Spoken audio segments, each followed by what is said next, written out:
Now let's talk about URL structure. And the URL structure is what you see, right? The .com that you see up there in the search bar.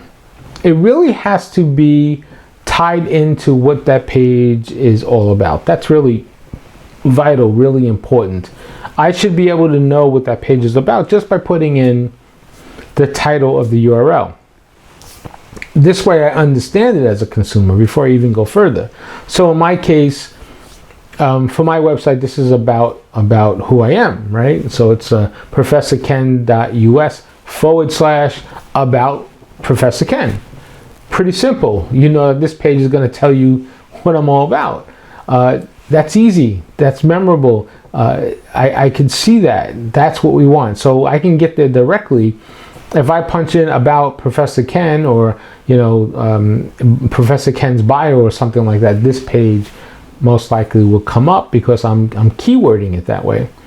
So 3 tips for a good URL structure would be: make sure we use what we call speaking URLs. So people can see it and speak it easily and they know the page. There's some trust and familiarity there, right? We also want to avoid these complicated directory level things like /A/123/1A/2B. That's really complicated, and a lot of companies do that.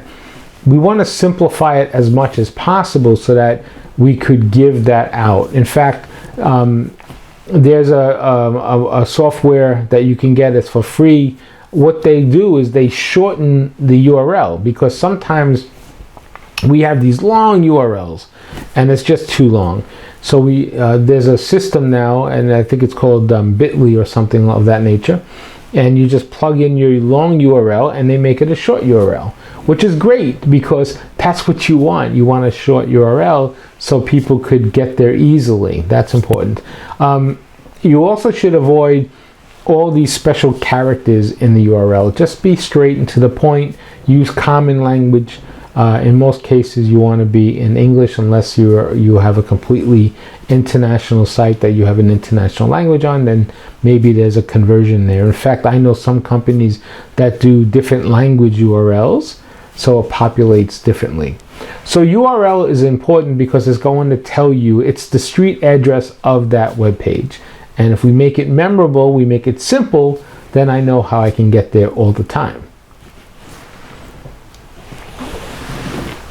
All right, let's talk about images and alt tags right now. So one thing to keep in mind is that Google is looking at everything. Google is looking at your pages, Google's looking at your optimization, Google's looking at your images. And your images also tell a story. Now, we talked about being ADA compliant in the past here and just a few minutes ago. So ADA compliance also means that your images have to explain what they are to someone maybe who can't see, right? If they scroll over the image, they have a device that reads the content on the website. Well, the image has to have some type of description that they can read. That's part of being ADA compliant as well. But for search engine optimization, you want every single opportunity you can to have Google say, hey, here's the answer to that question. And in this case, it's the image. So if you highlight the images of my website, you'll see an alt tag will come up. And basically, you highlight this image and it will tell you Professor Ken's workshops and seminars. So that really is not describing that particular image, but it's describing what that image turns into or leads into. So even in e-commerce, you need to put your tags on your images, because that's going to help when people search stuff. What do? Well, they search stuff and they go to shopping, they go to images, they're looking for something. That's really important. So let's make sure you're putting your tags on your images. This way people could understand what they are.